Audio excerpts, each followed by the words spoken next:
lo que se están contrayendo son músculos. Y esos músculos están contrayendo porque están recibiendo el mensaje de un grupo de neuronas, nervios.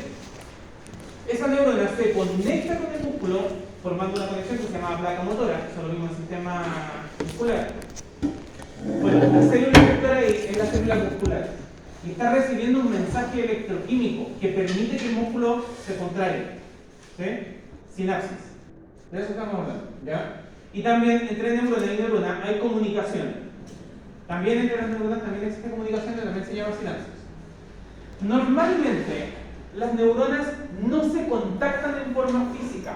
Hay en algunos lugares que las neuronas se tocan físicamente, pero la mayor parte del tiempo las neuronas están muy cerca sin llegar a tocarse, generando un espacio entre neurona y neurona que vamos a llamar hendidura o espacio sináptico. ¿Ya? Este espacio está determinado por dos extremos. Estos extremos de las neuronas suelen ser un axón y una dendrita.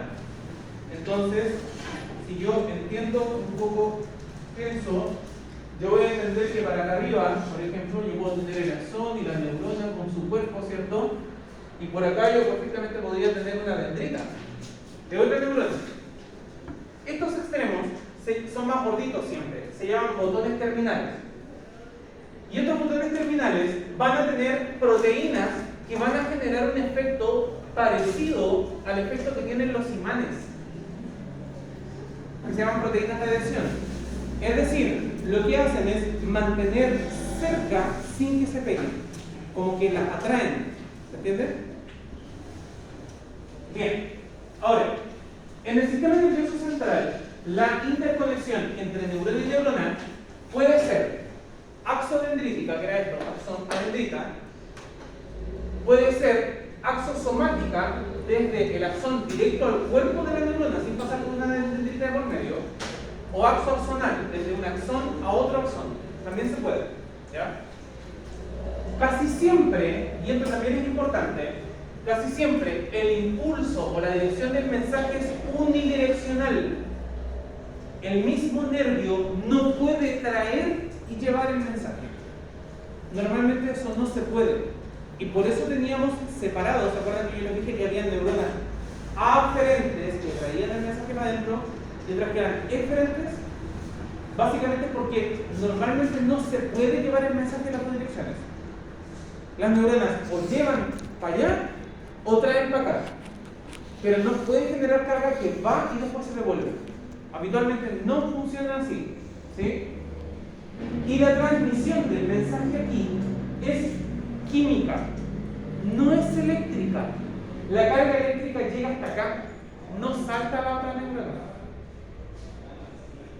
La carga eléctrica, esa carga eléctrica que saltaba un montón por los botones en el axón para aumentar la velocidad, no llega a saltar de una neurona a otra, sino que lo que ocurre es que aquí se liberan sustancias químicas, que se llaman neurotransmisores, y esas sustancias químicas van a generar su propio mensaje y van a desencadenar la carga eléctrica acá abajo. Entonces, no es como que la electricidad de esta neurona electrocute a la otra, no ocurre así. Reitero que la única función de la electricidad es acelerar la velocidad de conducción del mensaje, que es una sustancia química. La sustancia química luego es liberada en el botón terminal, y cuando esa sustancia química es capturada al otro lado, el mensaje avanza y se genera su propia carga eléctrica. ¿Ya? Ahora, muy rara vez, muy rara vez, hay sinapsis eléctrica directa, es decir, de contacto con contacto. El lugar más común es el miocardio, el corazón. ¿Se acuerdan que yo les dije que el corazón teníamos la ley de todo o nada? Si se contraía todo o no se contraía ninguna cuestión. Eso era por lo mismo, porque las neuronas están conectadas con los músculos físicamente, no con un espacio, generando una carga eléctrica real, electrocutando literalmente al músculo. ¿Ya? Pero en el resto de los lugares no ocurre eso. Profesor, vamos a ver neurotransmisores y receptores. Vamos, Bien, bacán. Esto tiene que ver con, por ejemplo, me habían dicho que los de Yahoo eran porque a un ojo le tardaba más en llegar la información que teorías con respecto a los déjà vu. Hay teorías neuropsiquiátricas con respecto a los déjà vu. Ninguna de ellas está completamente confirmada todavía. Una de ellas tiene que ver con lo que usted me está mencionando, ¿ya?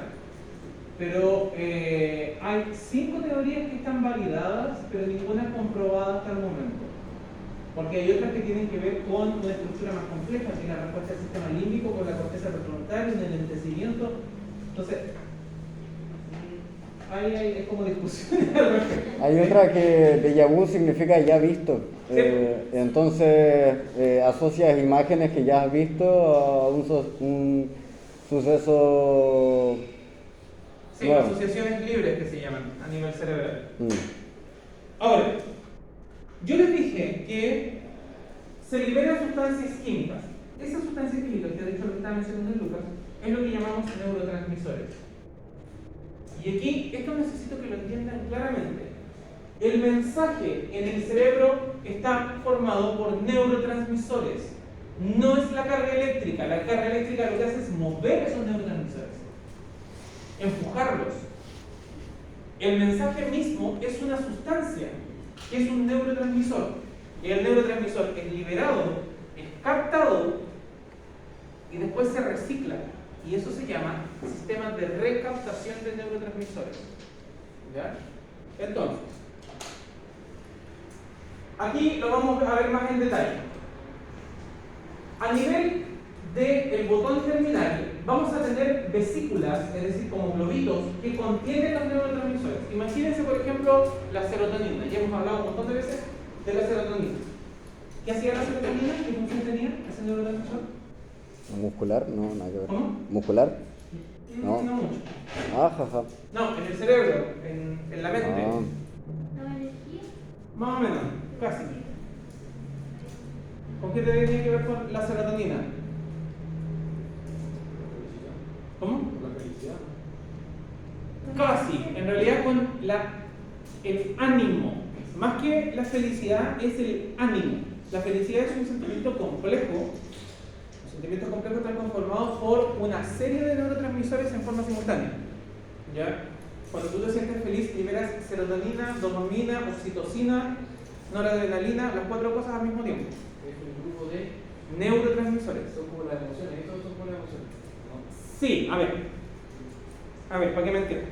¿Se acuerdan que yo dije que las neuronas formaban redes, ciertos caminitos? Ya. Estos caminitos tienen un tipo de mensaje específico. Entonces vamos a decir que hay redes serotoninérgicas, redes que se encargan de liberar mayoritariamente serotonina. La felicidad y las emociones en general, las emociones, están determinadas por las sustancias químicas, pero también por las redes donde se liberan estas sustancias químicas. Por ejemplo, yo te dije que la felicidad estaba compuesta químicamente, como la pócima de la felicidad es serotonina, dopamina, oxitocina, noradrenalina. Si yo hago que se liberen esas 4 sustancias en la cantidad correcta en un sector del cerebro, te generan la sensación de felicidad y estar animoso y estar terrible prendido, y te estás contento, que fue la raja y la prueba, aprobé el ramo, ¿sí? Pero resulta de que si yo ese mismo cóctel de sustancias hago que se liberen en una zona más profunda del cerebro, te calentáis terriblemente. Porque la serotonina también tenía que ver con la excitación sexual. Y la noradrenalina te prende, porque tiene que ver con la adrenalina. Y la oxitocina, además de calentarte, te enamoras de la persona con que te calentaste. Porque la oxitocina tiene que ver también con las sensaciones de amor. Entonces, las emociones dependen al mismo tiempo de la sustancia, el grupo de sustancias químicas y del lugar donde se están liberando. ¿Cachai? Entonces va a ser súper importante la combinación de las dos cosas para ver qué es lo que causan en términos psicológicos y emocionales. ¿Ya? Para que se entienda. Entonces, cada neurona es capaz de secretar una o varios neurotransmisores. Pensemos que esto entonces es serotonina. Aquí en los globitos hay serotonina. Esa serotonina venía a través del axón. La carga eléctrica ayudó a que avanzara. Cuando la carga eléctrica llega acá, se abren canales aquí y entra calcio, básicamente. Y ese calcio obliga a que estos globitos que contienen serotonina se vayan hasta el final y se liberen, las vesículas, básicamente, se liberen. Entonces, esto que nosotros estamos liberando acá es serotonina. En este sector vamos a tener receptores serotoninérgicos. Cuando la serotonina logra encajar en un receptor, porque tiene que reconocerlo, encaja y se une a un receptor, que es el de acá, tiene que encajar perfectamente, vamos a hablar de lo que se llama ligando. La neurona receptora agarra el mensaje, lo reconoce y lo afirma bien. Esa unión se llama ligando. ¿Ya? Fácil. Bueno. Hola, Juan. ¿Cómo estás? ¿Cómo estás?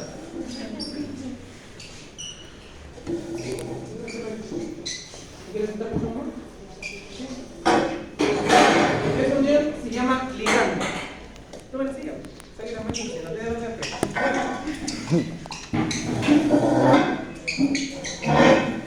Entonces, esa unión se llama ligando.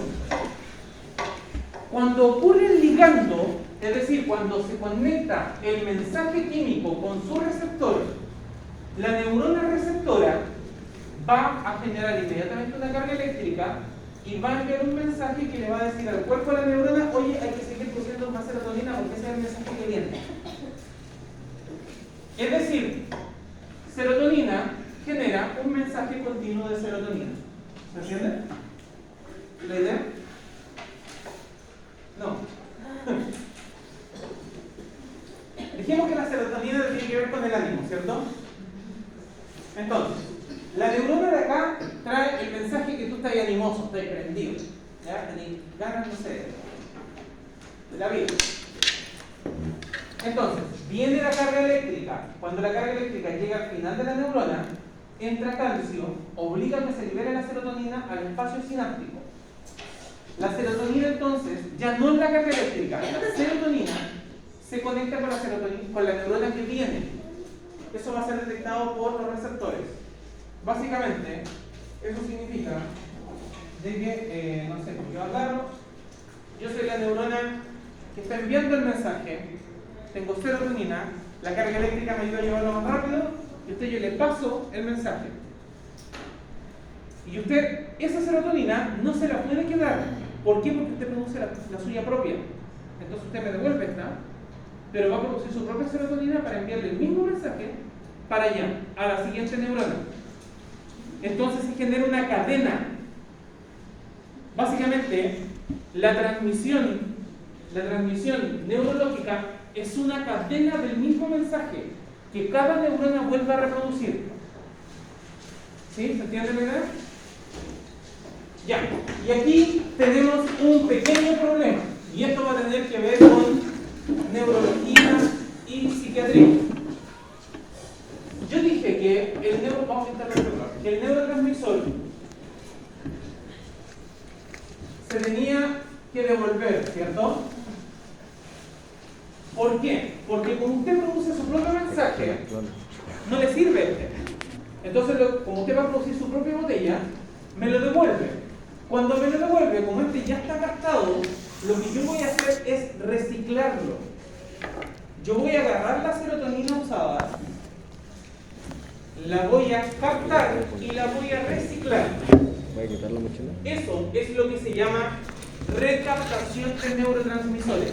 Y esto es súper importante, porque en una persona con depresión, la recaptación de serotonina funciona, pero cuando la trata de reciclar no lo logra. Entonces yo trato de reutilizar esta botella y se me echa a perder. Entonces ahora tengo menos serotonina para entregar. No sé si me entienden la idea. Volvamos al concepto de la depresión. Serotonina es ánimo, uno de los neurotransmisores más importantes con relación a la depresión. ¿Ya? No es el único, pero es uno de los más importantes relacionados a la depresión. Yo voy, neurona transmisora, te paso el mensaje. Como tú produces tu propio mensaje, me lo devuelves porque ya no te sirve.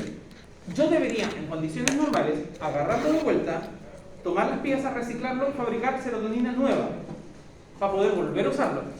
El problema es que cuando tú me la entregas, mis sistemas de reciclaje no están funcionando bien. Entonces, cuando esta serotonina se devuelve, se recapta, se destruye y se pierde en vez de reciclarse. Entonces, la neurona previa va teniendo cada vez menos serotonina disponible. Y eso empieza a pasar en toda la cadena. Todas las neuronas van teniendo disminución en el reciclaje de su serotonina. ¿Qué ocurre? La persona se empieza a sentir cada día menos animosa. Empieza a tener cada día menos ganas de nada, de todo. Pierde el ánimo por todo. Entonces, se altera el proceso de recaptación. Este es el motivo por el cual los antidepresivos más comunes pertenecen a un grupo que se llama inhibidores selectivos de la recaptación de serotonina. Lo que hace la fluoxetina, lo que hace la sertralina, es evitar que esta neurona trate de reciclar la serotonina, sino que mejor usémosla así nomás. No hagamos reciclaje porque el reciclaje está malo. Entonces, como el reciclaje está malo, volvemos a usar la serotonina así nomás, no importa. Entonces, yo te paso el mensaje de serotonina, tú me lo tratas de devolver, pero yo te lo reciclo, te lo vuelvo a devolver. Te lo vuelvo a devolver. Entonces, ¿qué pasa? El mensaje de serotonina se repite una y otra hasta que la molécula ya no da más y se rompe. Pero fue suficiente para que la persona vuelva a empezar a sentir ánimo. Se repitió suficientes veces el mensaje para que la persona empiece a sentir ánimo. Y eso se demora. Ese es el motivo también por el cual los antidepresivos se tardan de 2 a 3 semanas en empezar recién a hacer algún efecto. Y se empieza a volver acumulativo en el tiempo. Porque a medida que esta serotonina se reutiliza, esta neurona se ve obligada a fabricar más, pues si no puede reciclar. Y empiezan a aumentar de a poquito los niveles de serotonina en el cerebro, hasta que al final, después de un par de meses, de repente la persona cacha que ahora vuelve a tener ánimo. Entonces, este es un tipo de antidepresivos, pero funcionan todos igual, trabajando con los neurotransmisores, ¿ya? Evitando lo que se llama la recaptación de neurotransmisores. Ahora, generalmente hay selectividad.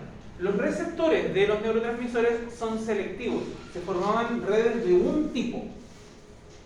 Habitualmente vamos a tener redes que envían mensajes más de serotonina que de otra cosa, y ahí hablamos de redes serotoninérgicas.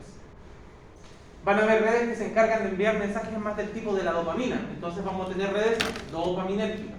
Van a tener como un tipo de mensaje, ¿ya? Ah, ¿verdad que les tenía un video de la sinapsis? Me había olvidado.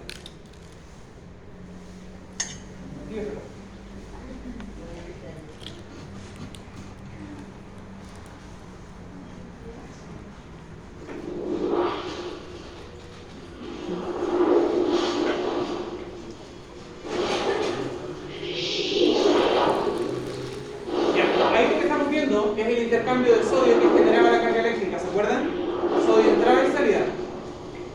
Carga positiva al entrar, sale. Entra y sale, generando la onda eléctrica. Esto lo vimos en la clase anterior. Eso genera las ondas eléctricas que empujan a los neurotransmisores hasta el botón terminal. En este caso, imagínense la serotonina. Cuando la carga eléctrica llega acá, entonces, lo que ocurre es que empieza a entrar calcio. Ya fue, ahora sí.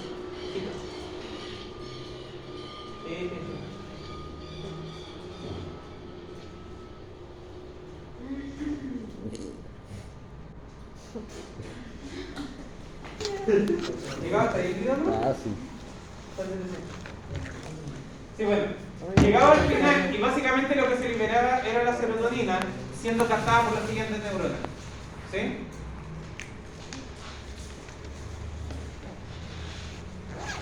Bien, entonces, dijimos que el mensaje fundamentalmente son los neurotransmisores. Y los neurotransmisores son sustancias parecidas a una hormona. Tienen el mismo carácter que una hormona. pero no vamos a decir que sean endocrinas porque no entran al torrente sanguíneo, aunque podrían actuar como hormonas. De hecho, algunas pueden actuar como hormonas endocrinas, pero generalmente actúan de neurona en neurona, por tanto decimos que es paracrino, al lado, ya al vecino.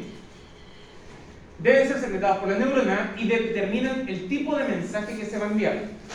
Algunos neurotransmisores se liberan en forma continua y sin parar. Va a depender un poco de la función y la vinculación nerviosa que se sostiene. ¿Se acuerdan que yo les dije que los músculos necesitaban tener un tono para que yo me pueda mantener de pie, yo pueda como no desparramarme básicamente? Bueno, el tono muscular se mantiene gracias a una liberación sostenida de un neurotransmisor que se llama acetilcolina. Si se deja de producir acetilcolina, yo de golpe pierdo el tono muscular. Entonces hay neurotransmisores que se deben mantener liberando todo el tiempo sin parar, ¿ya? Los neurotransmisores pueden actuar como excitadores o inhibidores de la actividad y hay más o menos 100. No los vamos a ver todos porque sería una locura. Pasa. Generalmente se habla de entre 10 a 16 entre los más importantes. Solo nos vamos a centrar en los más comunes, ¿ya? Pero hay hartos más que se agrupan en 5 tipos. Los colinérgicos, donde está la acetilcolina, ¿ya? Los adrenérgicos, donde está la adrenalina. La adrenalina, además de ser una hormona, también es un neurotransmisor. La noradrenalina, la serotonina, la melatonina y la histamina. Los aminoacidérgicos, donde vamos a tener el GABA, la taurina, el glutamato y el aspartato. Algunos de estos les va a sonar conocidos porque tienen que ver, se utilizan en la industria alimentaria. Los peptidérgicos, donde tenemos todos los que están relacionados con algunas drogas como la endorfina, encefalina, oxitocina, el gluteinizante y la somatostatina. Y los compuestos químicos de radicales libres que tienen capacidad de actuar como neurotransmisores como el óxido nitroso, el óxido carbónico, el ATP y el ácido araquidónico. Entonces, hablemos de neurotransmisores. Se llaman colinérgicos aquellos que están derivados de un compuesto químico que se llama colina. Son fundamentales para que el sistema nervioso simpático parasimpático funcione, ¿ya? Algunos están en los ganglios simpáticos del tronco encefálico. El más importante, como les decía, es la acetilcolina, que tiene que ver con la actividad de los músculos. La acetilcolina es la que genera que los músculos se contraigan o se relajen. Y yo les dije que los neurotransmisores, cuando son liberados, tienen que tener receptores que los reconozcan, ¿cierto? Donde se genera el ligando. Cuando yo libero un neurotransmisor, necesito que usted sea capaz de agarrarlo. Porque, por ejemplo, yo les dije que el neurotransmisor que le pasé a su compañera, ponte, su compañera tiene la capacidad de recibirlo. Pero yo voy y le mando este neurotransmisor. Si no es capaz de recibirlo, entonces no me sirve, el neurotransmisor rebota.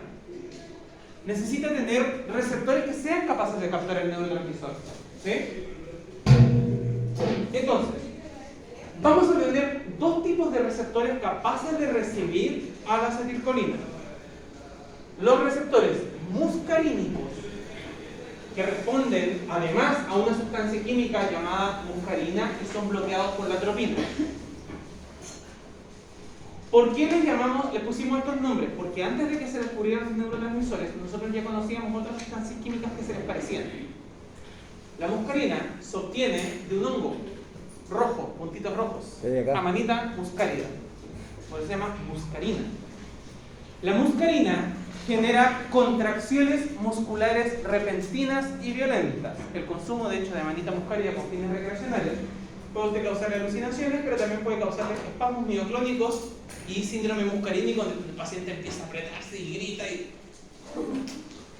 por intoxicación. No se lo recomiendo. ¿Ya? Hay otros hongos que son más seguros. Y la atropina, compuesto químico que usamos farmacológicamente, derivado de una planta, Atropa belladona, la belladona, genera relajación muscular. ¿Por qué? Porque bloquea el receptor de la acetilcolina. La acetilcolina contrae músculos y si yo bloqueo, entonces el músculo se relaja. Por eso, por ejemplo, hay dilatadores pupilares en base a atropina. Porque básicamente tú agregas gotas de atropina y el músculo se bloquea, se ve obligado a relajarse. No le queda otra. ¿Cachai? De hecho, de ahí viene el nombre de belladonna. Belladonna. En italiano, belladonna significa dama hermosa, porque en Italia, antigua, en Italia victoriana, era muy apreciado a las mujeres de pupilas dilatadas. Una gota de baño de belladonna dilataba así las pupilas de las mujeres. Y eso se consideraba muy sexual, muy coqueto, entonces eran belladonna. Y de ahí viene el nombre de la planta. ¿Ya? La tropa belladonna. Y los receptores nicotínicos responden a la acetilcolina haciendo lo contrario, relajando el músculo. ¿Por qué le llamamos nicotínico? Porque son capaces de responder también a la nicotina. ¿Para qué fuma la gente? Para relajarse. La mayoría de los fumadores de tabaco siempre dicen que el tabaco los relaja. Porque efectivamente, los receptores nicotínicos responden a la nicotina evitando la activación de la acetilcolina. Entonces la gente se fuma un pucho y se le relaja el esfínter, entonces fuma en el baño, o fuma después del sexo, o fuma cuando está estresado. ¿Por qué? Porque relaja, tiene un efecto de relajación muscular, literal. El tabaco tiene ese efecto, la nicotina tiene ese efecto. Porque tiene un efecto relacionado con los neurotransmisores. Ahora, la acetilcolina tiene, como les decía, el efecto de relajar, o sea, de activar músculos a nivel periférico, pero a nivel central está relacionado con la memoria. Particularmente el sistema límbico utiliza acetilcolina para fijar memorias. Por eso también los fumadores recurrentes suelen tener pérdida de memoria a largo plazo. Es más fácil que tengan pérdida de memoria a largo plazo, aunque sea tabaquito, igual, porque tiene nicotina. El sistema de recompensa, porque la acetilcolina está relacionada con otro neurotransmisor que tiene que ver con el placer, que se llama dopamina, y ahí aparece la sensación del placer asociada al consumo de tabaco. Sistema nervioso autónomo y periférico, relacionado con las actividades de relajación y confianza, ya para disminuir la acetilcolina. Y cuando la acetilcolina está demasiado elevada, se puede utilizar una enzima que se llama acetilcolinesterasa para bloquearla. Y eso se utiliza, por ejemplo, en pacientes que tienen contracciones musculares ultraviolentas, que no logran relajar con nada, toca administrar directo en el músculo la acetilcolinesterasa, que bloquea la acetilcolina. Bloquea el efecto nervioso de la acetilcolina, entonces el músculo se relaja. ¿Ya? Ah, y por si acaso, para fabricar acetilcolina se necesitan vitaminas del complejo B. De ahí viene la importancia de la famosa neurobionta para los problemas neuromusculares. Profe, y por ejemplo, lo que pasa en Pulp Fiction, de que tienen una sobredosis de heroína y le clavan una aguja en el pecho. Ya, pero es que ahí nos estamos metiendo con otra cosa. La heroína tiene un efecto cardiovascular que genera sobrecarga cardíaca y tenía un taponamiento cardíaco. La aguja lo que hizo fue liberar el taponamiento cardíaco. Tiene que ver con neurotransmisor. Sí, dale. Ya es algo más físico. Después tenemos los adrenérgicos. En los adrenérgicos normalmente vamos a tener dos grupos, catecolaminas e indolaminas. Y siempre vamos a tener uno que activa y unos que inactivan.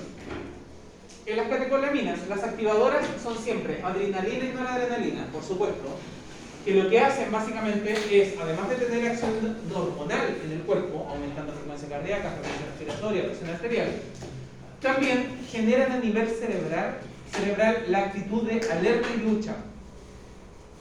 Por eso, por ejemplo, niveles elevados de adrenalina y noradrenalina en el centro del cerebro, que se llama sistema límbico, eso lo vamos a ver después, se relacionan con respuestas agresivas. Habitualmente cuando usted está a punto de agarrar a combo, o a chachazo, o a arañazo, o lo que quiera, gritando chucha, está liberando mucha adrenalina y noradrenalina, no solo en su cuerpo, sino que también en el centro del cerebro, en el sistema límbico. ¿Ya?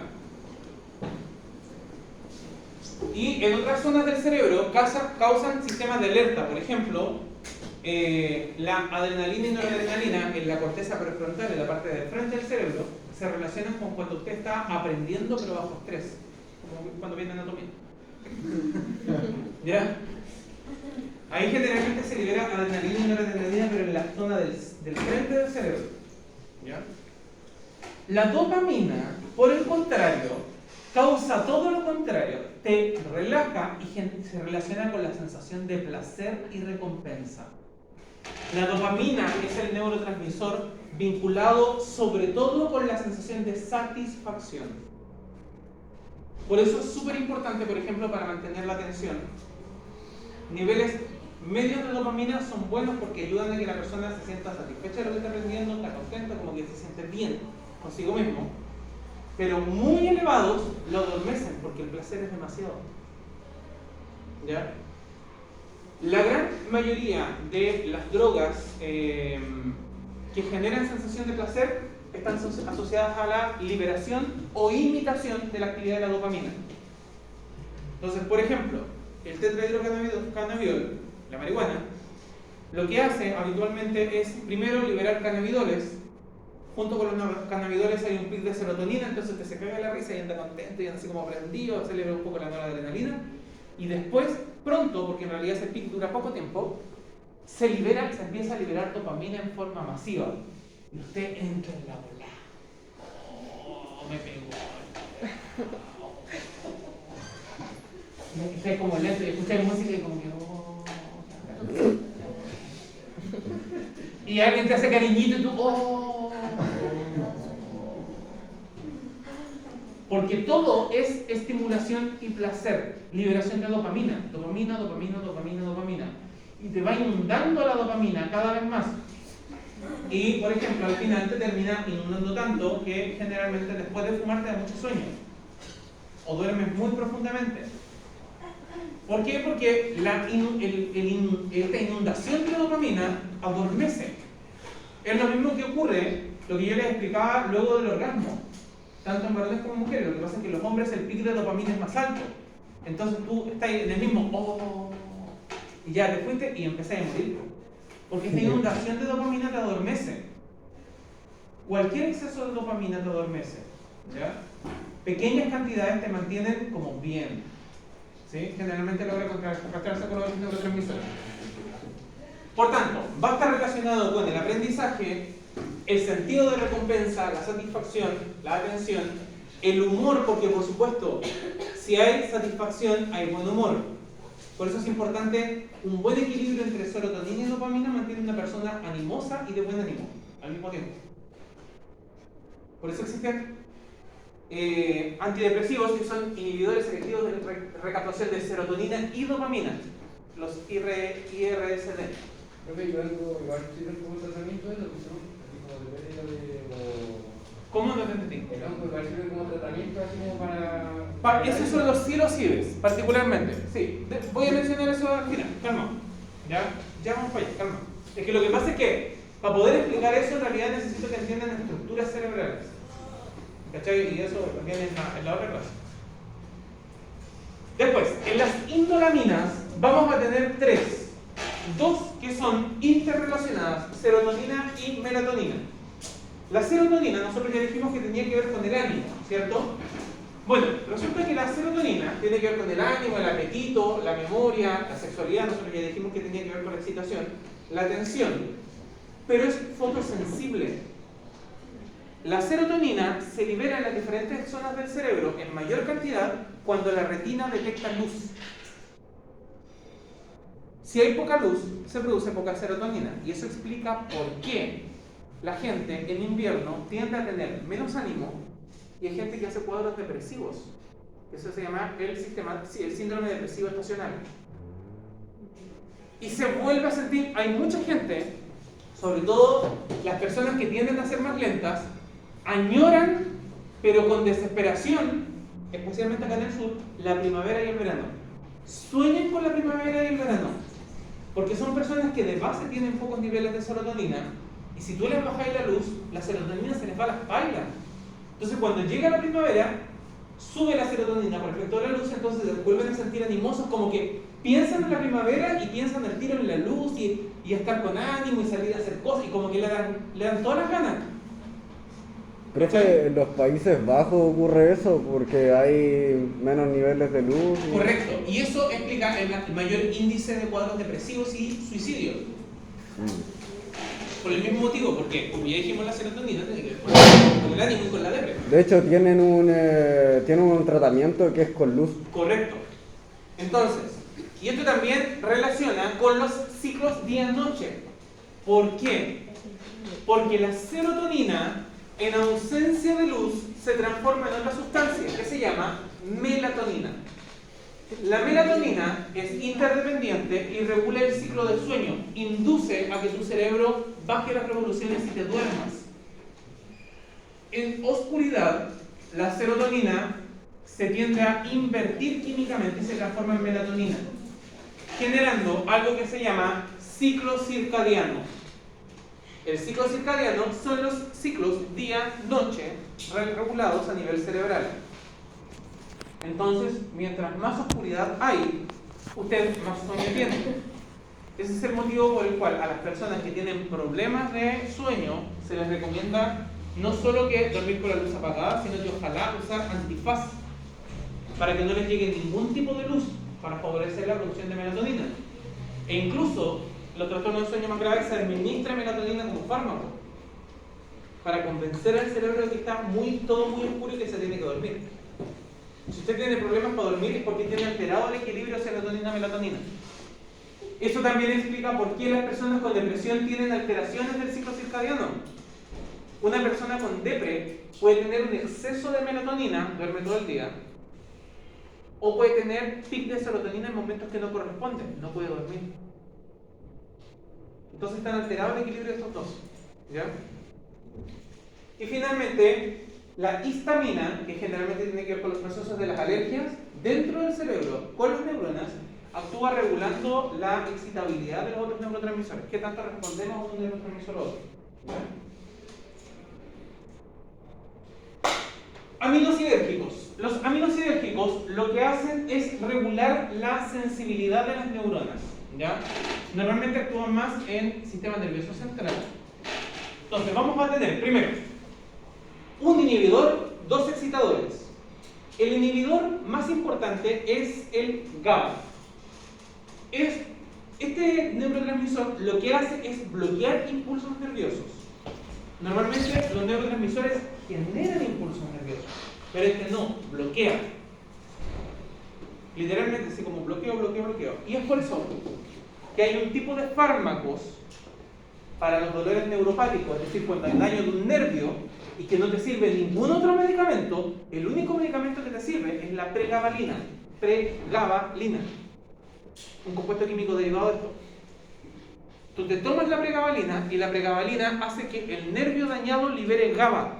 Entonces bloquea la señal de dolor. No te sirve la morfina, no te sirve el ketorolaco, el diclofenaco, nada te sirve. Pero el GABA sí. ¿Por qué? Porque actúa directo dentro del nervio, generando este neurotransmisor que bloquea los mensajes. ¿Sí?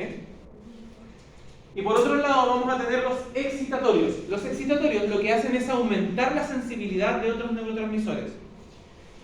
Glutamato y aspartato. Por ese motivo se utilizan dentro de la industria alimentaria, porque la lengua tiene receptores de sabor. Los receptores de sabor no son nada más que neuronas especializadas. Entonces yo te doy algo dulce, con sabor, no sé, a frutilla.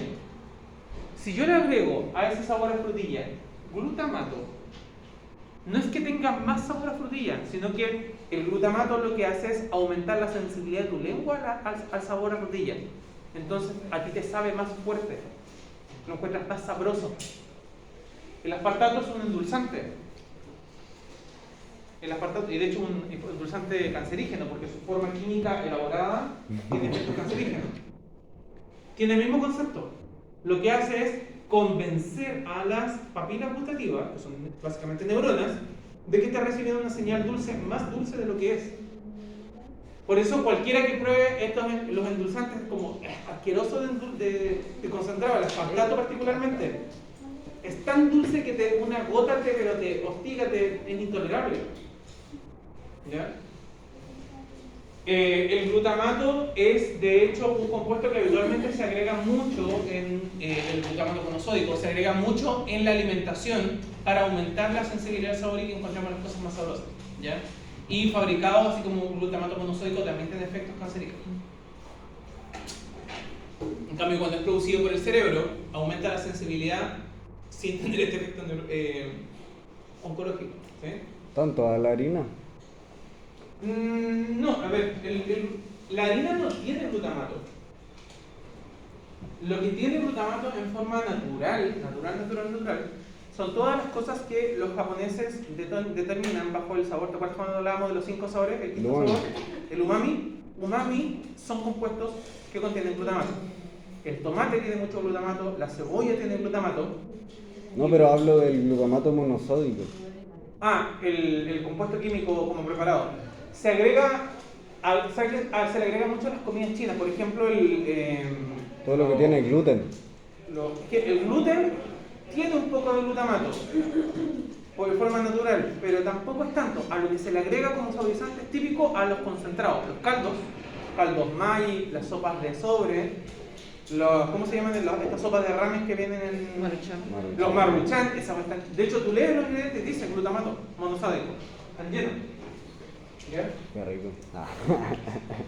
Luego, neurotransmisores peptidérgicos.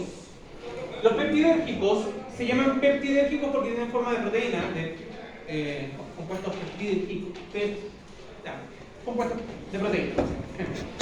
Normalmente lo que hacen es regular, no ni aumentan ni disminuyen, sino que regulan la respuesta de las neuronas a otros neurotransmisores. Vamos a tener varios. Los más conocidos son las endorfinas. Las endorfinas es un opioide endógeno producido por tu propio cerebro, pariente de la morfina. Directo pariente por la morfina, tiene la misma estructura, solo que la produce tu propio cerebro. Las endorfinas se encargan principalmente de liberarse durante las fases de placer, orgasmo, la risa, la excitación y el enamoramiento. Por eso existe la famosa risoterapia. Porque efectivamente, si usted se relaja y se ríe, siente menos dolor. Su propio cerebro está secretando su propia morfina. ¿Ya? Funciona. Esto efectivamente funciona. Tenemos la oxitocina.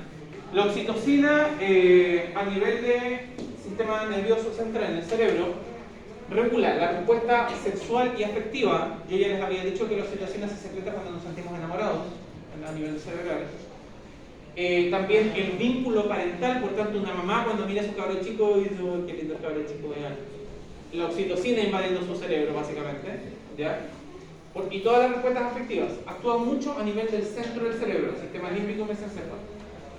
Y la encefalina es parecida a la endorfina, también ayuda a regular las respuestas al dolor.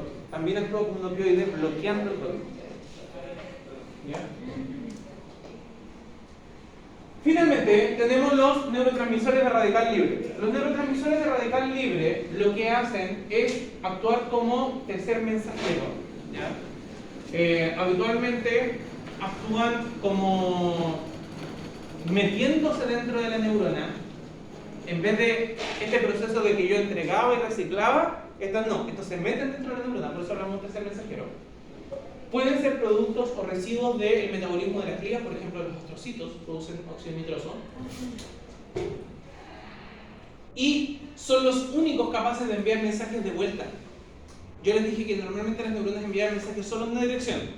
Bueno, estos son los únicos capaces de devolverse. ¿Ya? Vamos a tener el óxido nítrico. El óxido nítrico lo que hace es regular a los otros neurotransmisores, particularmente al GABA y los peptidérgicos. Están presentes en la fase de la sinapsis. El monóxido de carbono es parte del metabolismo normal de los glóbulos rojos. Generalmente los astrocitos los sacan de la sangre, se los entregan a las neuronas para regular la captación de dopamina y glutamato, es decir, lo que hacen es regular a otros neurotransmisores. El ATP, que ayuda a regular la respuesta de la neurona en forma energética, y el ácido araquidónico, que actúa como precursor de otros neurotransmisores, ayuda particularmente la histamina. ¿Ya? Hasta aquí se me maría. Y nos falta porque tenemos que pasar a la otra clase. Bien, a ver, sé que el tema de